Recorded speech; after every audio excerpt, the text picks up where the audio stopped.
चूहिया के स्वयंवर की कहानी। गंगा नदी के तट पर एक धर्मशाला थी। वहां एक गुरु जी रहा करते थे। वो दिन भर तप और ध्यान में लीन होकर अपना जीवन यापन करते थे। एक दिन जब गुरु जी नदी में नहा रहे थे, उसी समय एक बाज अपने पंजे में एक चूहिया लेकर उड़ा जा रहा था।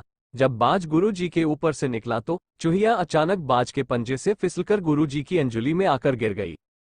गुरु जी ने सोचा कि अगर उन्होंने चूहिया को ऐसे ही छोड़ दिया तो बाज उसे खा जाएगा। इसलिए उन्होंने चूहिया को अकेला नहीं छोड़ा और उसे पास के बरगद के पेड़ के नीचे रख दिया और खुद को शुद्ध करने के लिए फिर से नहाने के लिए नदी में चले गए। नहाने के बाद गुरु जी ने अपनी शक्तियों का इस्तेमाल करके चूहिया को एक छोटी लड़की में बदल दिया और अपने साथ आश्रम ले गए। गुरु जी ने आश्रम पहुंचकर सारी बात अपनी पत्नी को बताई और कहा कि हमारी कोई संतान नहीं है, इसलिए इसे ईश्वर का वरदान समझकर स्वीकार करो और इसका अच्छे से लालन पालन करो। फिर उस लड़की ने स्वयं गुरु जी की देखरेख में धर्मशाला में पढ़ना लिखना शुरू कर दिया। लड़की पढ़ने में बहुत होशियार थी। ये देखकर गुरु जी और उनकी पत्नी को अपनी बेट पर बहुत गर्व होता था। एक दिन गुरु जी को उनकी पत्नी ने बताया कि उनकी लड़की विवाह योग्य हो गई है। तब गुरु जी ने कहा कि यह विशेष बच्ची एक विशेष पति की हकदार है। अगली सुबह अपनी शक्तियों का उपयोग करते हुए गुरु जी ने सूर्यदेव की प्रार्थना की और पूछा, हे सूर्यदेव, क्या आप मेरी बेटी के साथ विवाह करेंगे? ये सुनकर लड़की बाली, पिताजी, सूर्यदेव पूरी दुनिया को रोशन करते हैं, लेकिन वो असहनीय रूप से गर्म और उग्र स्वभाव के हैं। मैं उनसे शादी नहीं कर सकती। कृपया मेरे लिए एक बेहतर पति की तलाश करें। गुरु जी ने आश्चर्य से पूछा, सूर्यदेव से बेहतर कौन हो सकता है? इस पर सूर्यदेव ने सलाह दी, आप बादलों के राजा से बात कर सकते हैं। वो मुझसे बेहतर है, क्योंकि वो मुझे और मेरे प्रकाश को ढक सकते हैं। इसके बाद गुरु जी ने अपनी शक्तियों का उपयोग करते हुए बादलों के राजा को बुलाया और कहा, कृपया मेरी बेटी को स्वीकार करें। मैं चाहता हूं कि अगर बेटी की स्वीकृति हो तो आप उससे शादी करें। इस पर बेटी ने कहा, पिताजी, बादलों का राजा काला, गीला और बहुत ठंडा होता है। मैं उससे शादी नहीं करना चाहती। कृपया मेरे लिए एक बेहतर पति की तलाश करें।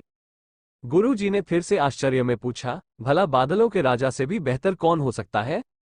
बादलों के राजा ने सलाह दी, गुरुजी, आप हवाओं के भगवान वायुदेव से बात करें। वो मुझसे बेहतर है, क्योंकि वो मुझे कहीं भी उड़ाकर ले जा सकते हैं। इसके बाद गुरु जी ने फिर से अपनी शक्तियों का उपयोग करते हुए वायुदेव को बुलाया और कहा, कृपया मेरी बेटी के साथ विवाह स्वीकार करें, अगर वो आपको चुनती है तो। लेकिन बेटी ने वायुदेव से भी विवाह करने से इनकार कर दिया और कहा, पिताजी, वायुदेव बहुत तेज है। वो अपनी दिशा बदलते रहते हैं।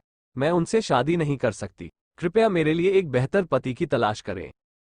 गुरु जी फिर सोचने लगे, वायुदेव से भी बेहतर कौन हो सकता है? इस पर वायुदेव ने सलाह दी, आप पहाड़ों के राजा से इस विषय में बात कर सकते हैं। वो मुझसे बेहतर है, क्योंकि वो मुझे बहने से रोक सकते हैं। इसके बाद गुरु जी ने अपनी शक्तियों का उपयोग करते हुए पहाड़ों के राजा को बुलाया और कहा, कृपया मेरी बेटी का हाथ स्वीकार करें। मैं चाहता हूं कि अगर वह आपको पसंद करती है तो आप उससे शादी करें। फिर बेटी ने कहा, पिता, पहाड़ों के राज बहुत कठोर है। वो अचल है। मैं उससे शादी नहीं करना चाहती। कृपया मेरे लिए एक बेहतर पति की तलाश करें। गुरु जी ने सोचा, पहाड़ों के राज से भी बेहतर कौन हो सकता है? पहाड़ों के राजा ने सलाह दी, गुरु जी, आप चूहे के राजा से बात करके देखिए। वो मुझसे बेहतर है, क्योंकि वो मुझ में छेद कर सकता है।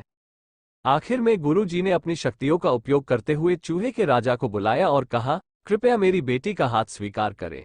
मैं चाहता हूं कि आप उससे शादी करें, अगर वह आपसे शादी करना चाहे। जब बेटी चूहे के राजा से मिली तो वह खुश होकर शादी के लिए राजी हो गई। गुरु ने अपनी बेटी को एक सुंदर चूहिया के रूप में वापस बदल दिया। इस प्रकार गुरु जी की बेटी चूहिया का स्वयंवर संपन्न हुआ। ऐसी और मजेदार कहानियां सुनने के लिए हमारी चैनल को लाइक कीजिए, शेयर कीजिए, सब्सक्राइब कीजिए और फॉलो कीजिए।